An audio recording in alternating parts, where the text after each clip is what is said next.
And welcome back to Jerusalem Minute here on JNS TV. My name is Josh Hasten. I am broadcasting remote this week, as is my colleague Alex Traiman. We are both on the road. Hope you are well in your part of the world. Top story here today. In a matter of minutes, perhaps, the Hamas terrorist organization is set to be releasing hostage Edan Alexander. He is a U.S. citizen, an Israeli citizen, in what some are calling a tribute by the terrorist organization to President Donald Trump as the president is making his way to the Middle East. That is what we know right now. Alex, what are you hearing?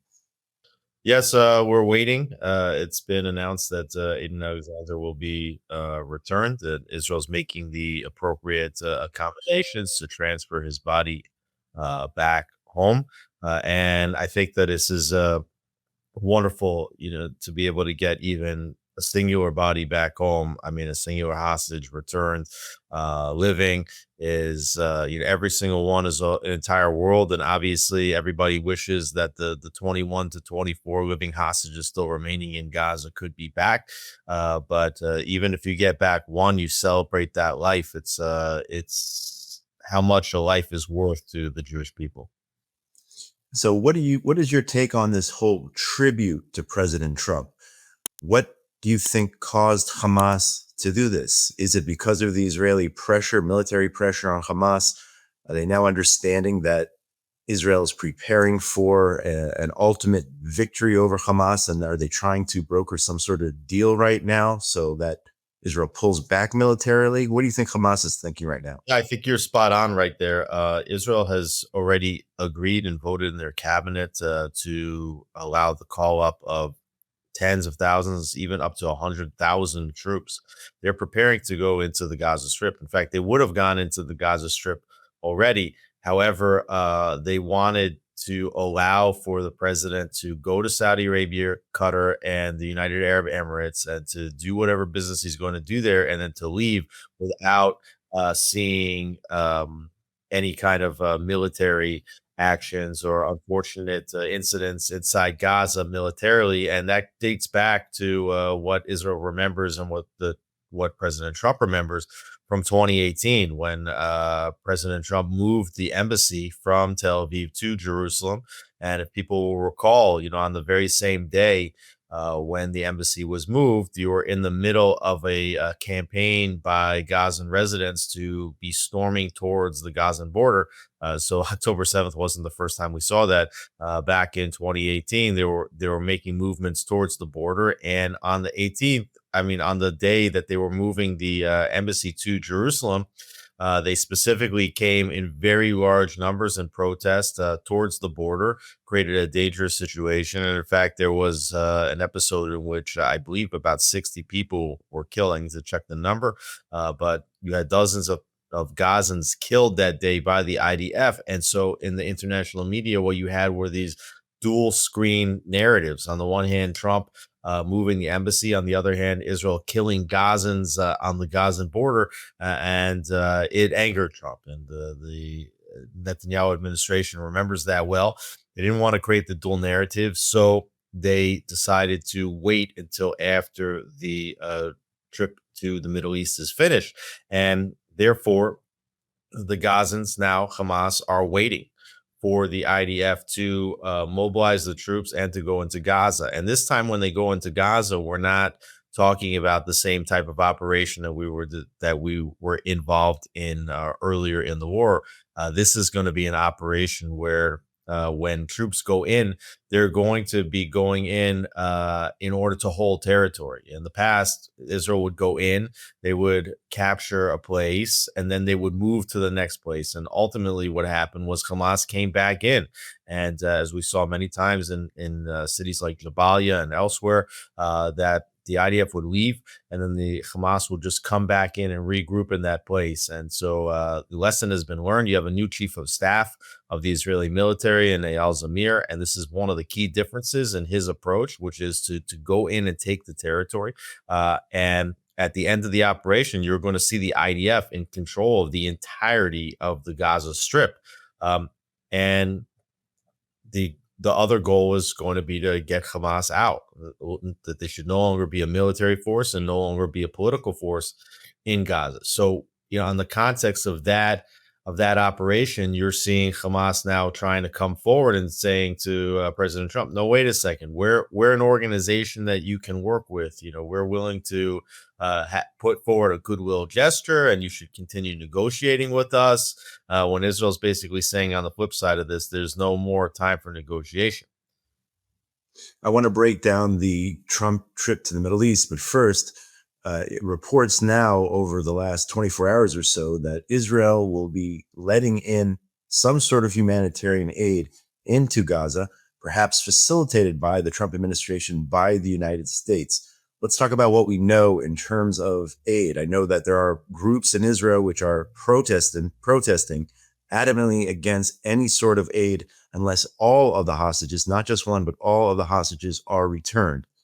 Well, I think you said it backwards, which is that the United States is going to be sending aid into Gaza, and Israel's going to be facilitating the delivery of that aid. And Israel's going to be the one ensuring that that aid is not being hijacked once it gets inside the Gaza Strip by Hamas. And I would venture here that it's actually Israel that is interested in seeing the humanitarian aid get inside Gaza. They were withholding the aid as a method to try to force some kind of a negotiation for the release of additional hostages. You haven't had aid going into the Gaza Strip for over 2 months.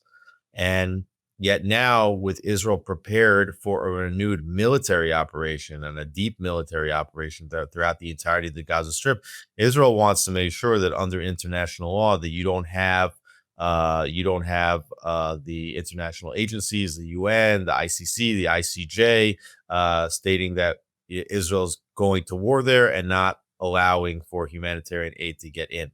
So they've talked to the United States about that, and the United States is actually helping now to facilitate the delivery of humanitarian aid into the Gaza Strip. Alex, as you know, President Trump is headed towards the Middle East. He'll be visiting Saudi Arabia, Qatar, the United Arab Emirates. Israel is not on the list right now of countries he's going to be visiting. Let's talk about the Trump trip for this week. Well, President Trump's going to Saudi Arabia, and he said that there's going to be a major announcement. There's been all kind of speculation about what that announcement could be.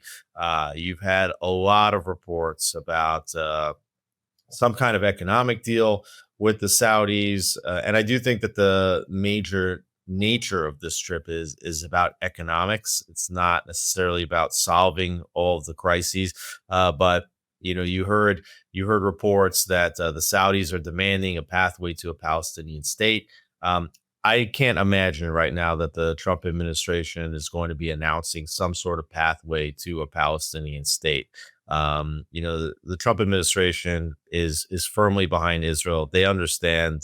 They've heard the prime minister's statements that a Palestinian state is not on the table right now, nor could it be. It would be the ultimate reward for the most horrific massacre in Israeli history on October 7th. And so you're not going to see any kind of major announcements, certainly about Palestinian statehood, and certainly not without some kind of normalization agreement between Saudi Arabia and Israel. But even so, I know that Israelis at this point, including the Netanyahu administration, would reject normalization with Saudi Arabia if that was coupled with Palestinian statehood at this point. So I don't think that that's what we're talking about. There were also reports in Persian media, which were trying to confirm that the Iranian president, the new president Pezeshkian, could be meeting with President Trump while in Riyadh or elsewhere in Saudi Arabia. We'd have to see what a meeting like that could look like. But the chances are that the reports here are going to be primarily economic. Like you said, there have been reports perhaps that there could be the allowance of some kind of Saudi civilian nuclear program, which would certainly raise eyebrows here in the Middle East. We're just going to have to wait and see if that's what comes along.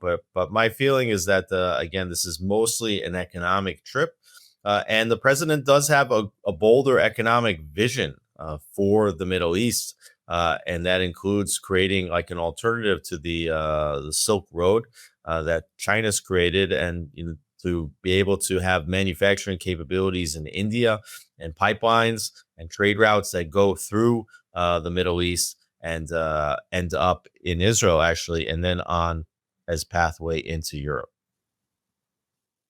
Alex, let's talk about the Houthis. Again, this week, the Houthis continue to fire ballistic missiles at the state of Israel. President Trump announced that there was some sort of ceasefire deal in which the Houthis would no longer fire on U.S. vessels or international vessels there in the Red Sea. But that being said, there was no mention of the Houthis stopping to fire against the state of Israel. And the proof is in the pudding. We saw them continue to fire just several days ago, launching other missiles. So why do you think Israel is perhaps not part of that agreement between the president and his administration and the Houthi terrorist organization? Yeah, I think it's important to understand that both Israel and the United States are operating in coordination when it comes to the Houthis. That's important. The Houthis had been, as you mentioned, firing ballistic missiles really since October 7th at Israel, on and off, and more so in recent weeks. But they've also been interrupting international shipping that has sent the prices of goods skyrocketing all around the world.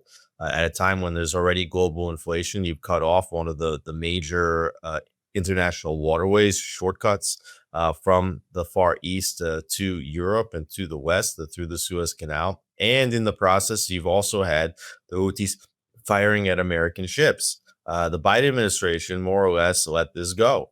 And the Trump administration came in and said, this is intolerable, both because of the prices of goods, but also more importantly, the United States is the international policeman, the protectorate of these international commercial waterways, and are certainly not going to take attacks on its own naval vessels. So they launched a very, very prominent series of airstrikes all throughout Yemen, targeting Houthi infrastructure.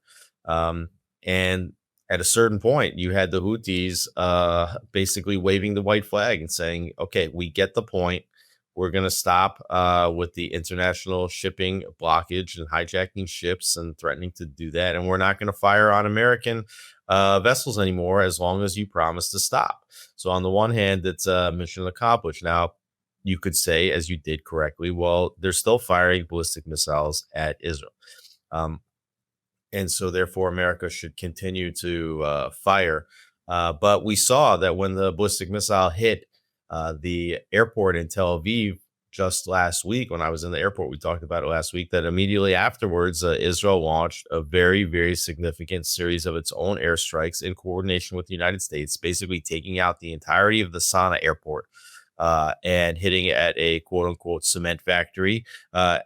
Who knows what's being produced at a cement factory and other strategic infrastructure inside Yemen. So there is coordination there. And I think for the Trump administration, it's important for them. They want to demonstrate to their isolationist base, their right-wing flank that doesn't really want to see America fighting Israel's wars, that America was not bombing the Houthis to fight Israel's war, that Israel has proven itself to be extraordinarily capable, that it can hit at significant targets and do mass damage inside Yemen if that's what it wants to do, but that the United States was fighting an American battle in order to prevent firing on its ships and the interruption of international commercial trade. So that's what they were doing, and we saw that once Israel was hit at the airport, that while Israel had been previously asked by the Trump administration not to be simultaneously conducting airstrikes in Yemen, that when they wanted to do this airstrike, the United States said, fine, let's coordinate what you're going to do and go ahead and do it. So there's non-confliction mechanisms between the United States and Israel. So I don't really see it as a rift, but you have to understand, and this is really, really important, that both the United States and Israel have their own strategic interests. The United States has its strategic interests, which we discussed, and Israel has its own strategic interests with regard to the Houthis.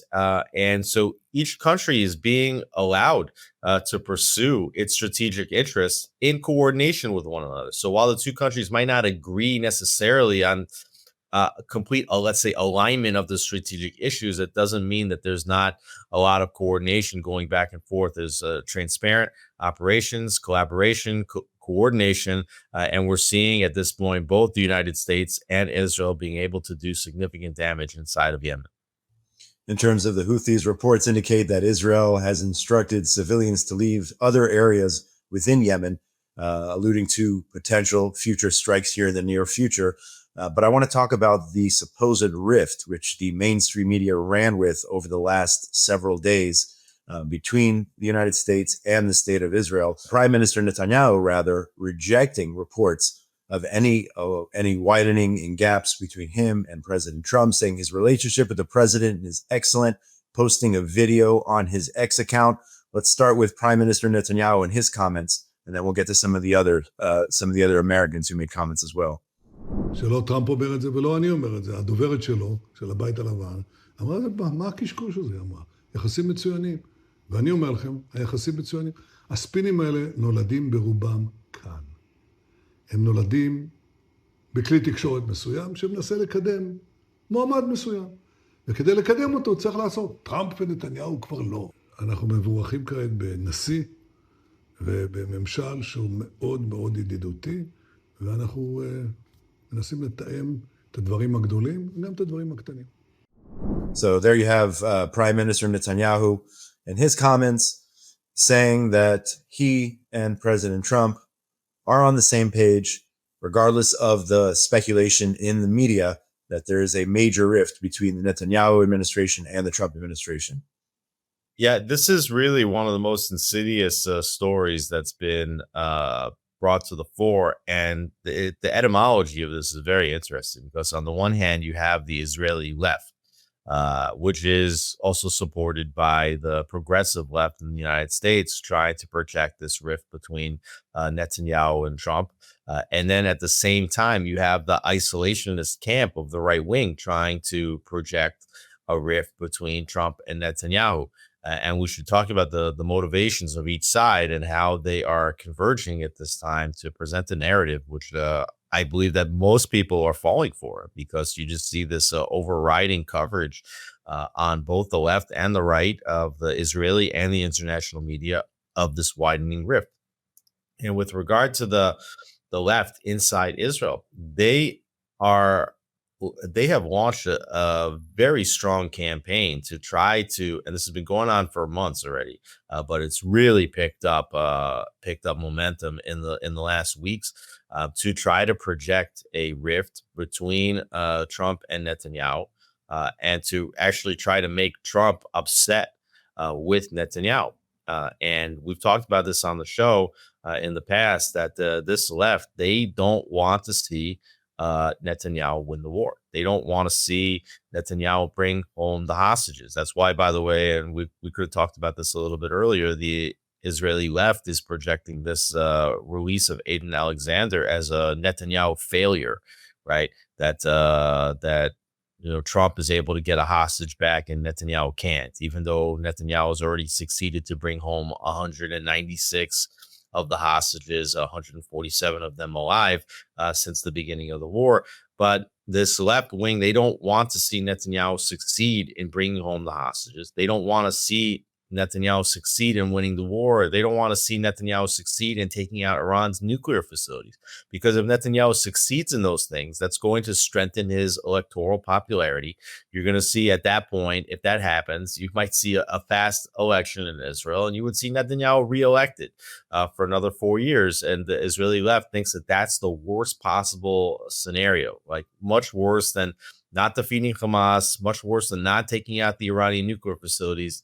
To them, the enemy is Netanyahu, and they want to get him out at all costs. So in order to weaken him, what they're trying to do is to remove the greatest asset that he has right now, which is the best friend that Israel's ever had in the White House, and Donald Trump. So they're constantly trying to demonstrate that Netanyahu has destroyed the relationship with the best friend Israel's ever had. Because if Netanyahu destroys that relationship and Trump turns on Israel, then what's the value of Netanyahu? And then you have to go to another election, get another leader who will have to try to restore the relationship with President Trump. So it's a very, very sick and twisted strategy of really cutting off your nose to spite your face. You have an opportunity between these two world leaders to make positive changes for Israel and the region that is a generational opportunity. And yet the left wing in Israel is very willing to see that opportunity slide by the wayside, as long as it means that Netanyahu doesn't have more electoral strength. Now, on the other hand, okay, so just as that's going on, you have this isolationist right, which is trying to peel Trump away from his close relationship with Prime Minister Netanyahu, because they believe that Israel's trying to lead America into a war that they don't believe that America should be engaged with, and that's with the Iran, and you even saw that with the Houthis, and that's the reason why. That's a primary reason why. In the previous question you asked me about the Houthis, that the Trump administration announced that if the Houthis said that they would stop firing at American vessels and would stop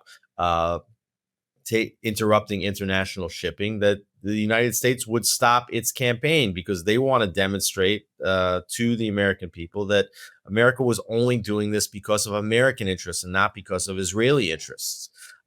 And so they believe this isolationist right, that, or at least they project that they're saying this really is not true at all, that, Israel was the one that pulled America into the wars in Afghanistan and Iraq, that this was an Israeli conspiracy, which is completely bogus, because Israel was the last country that wanted the United States to start going into the Middle East and destabilizing the situation, particularly in Iraq. I mean, that was extraordinarily destabilizing to the region. If you look back at it, it really harmed the region for decades.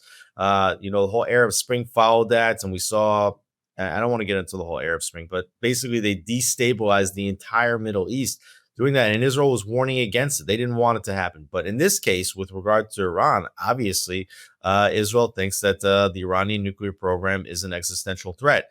But this isolationist right doesn't want America involved. They don't want Israel to do it, because they think if Israel does it, and then if Iran hits at American allies in the region, including the Saudis or the Emiratis or Qataris, that the United States will be dragged into a war. So they're simultaneously trying to project this rift. So you've got these two sides, the left and the right, simultaneously projecting a rift. And I can tell you, I've been here in the States now for a week, and everybody's asking what's going on.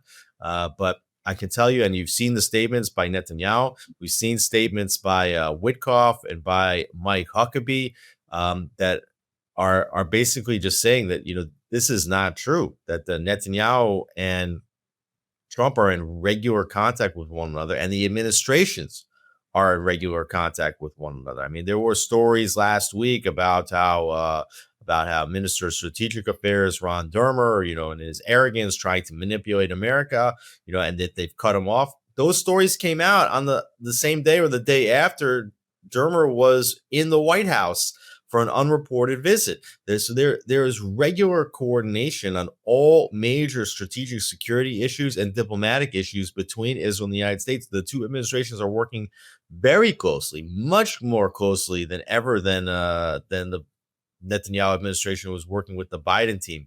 So it's really harmful. What you're seeing. These stories are intentional mis and disinformation to form public opinion.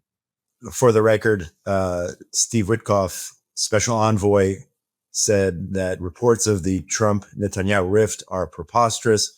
At the same time, you had Governor Mike Huckabee on Friday speaking to the Israel Hayom newspaper, saying that they're absolutely unfounded, any sort of rift. You also, Alex, mentioned the talks with Iran right now, and I want to get to that. The U.S. and Iran held another round of talks, indirect nuclear negotiations, if you will, in Oman over the last several days. The Islamic Republic saying the talks were, quote, difficult. What do we know about what came out of that latest round? Yeah, it's hard to know specifically what details were being discussed. It was reported that in that round that they were talking specifically about enrichment of uranium, and Iran obviously wants to be able to maintain some ability to enrich uranium.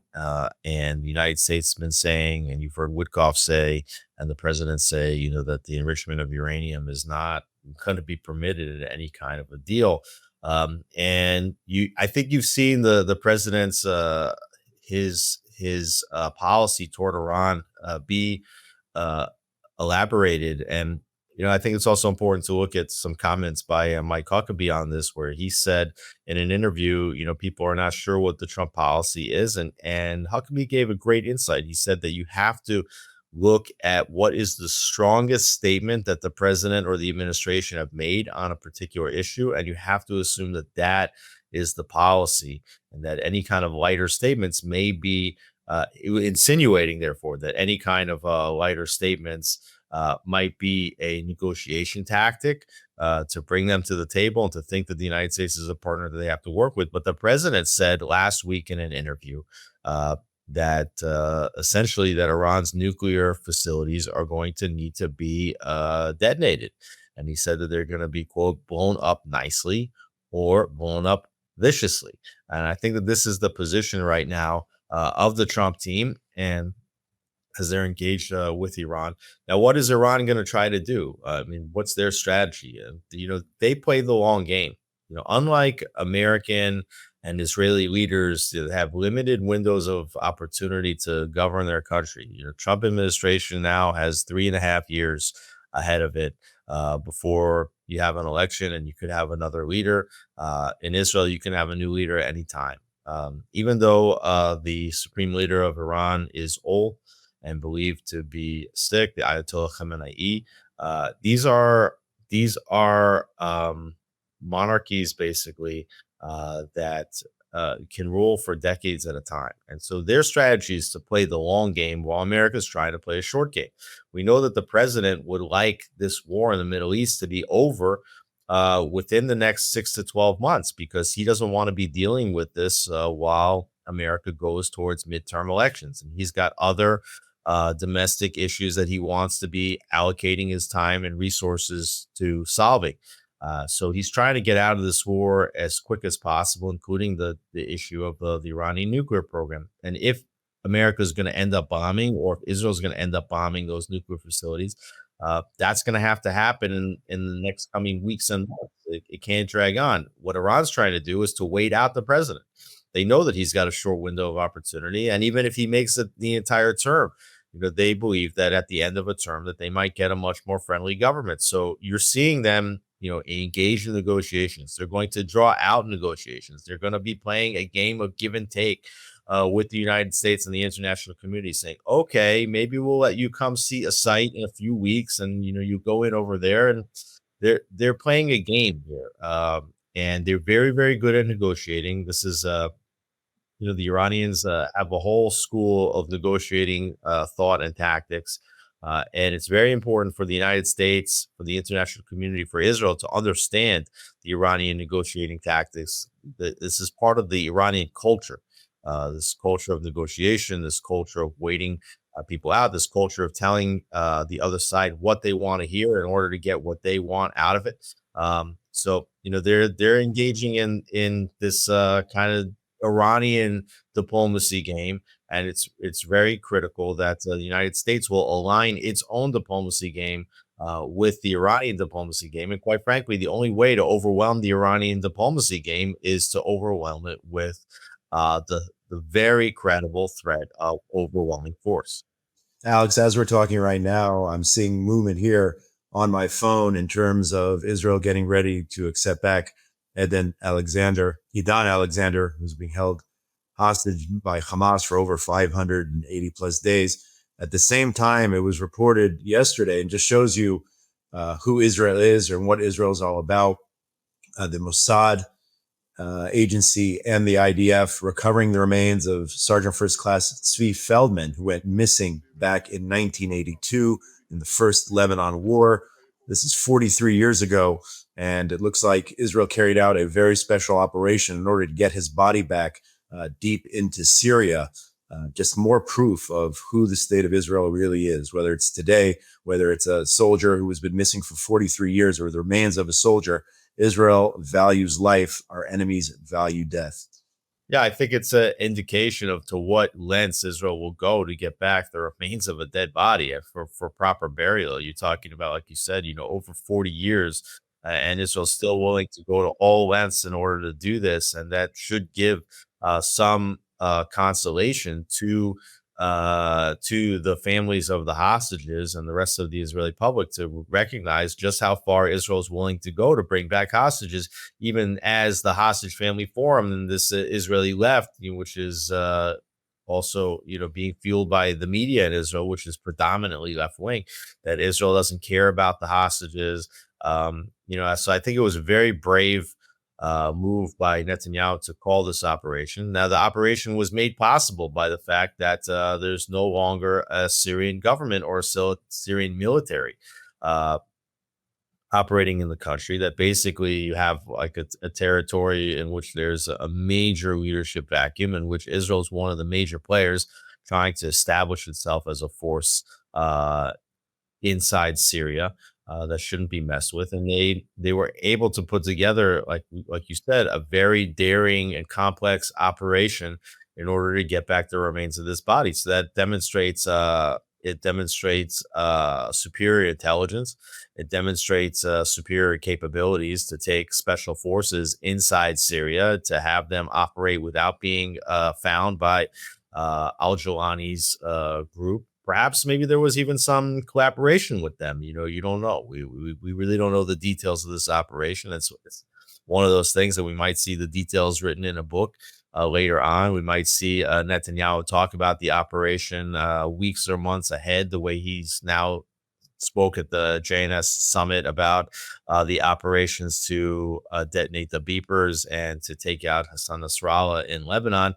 But right now, we don't know what the details are, but a very, very daring, complex operation by Israel, sending a powerful message that Israel is able to go and willing to go to all ends to get back even dead bodies, and how much more so what ends they'd be willing to go at in order to get back live bodies.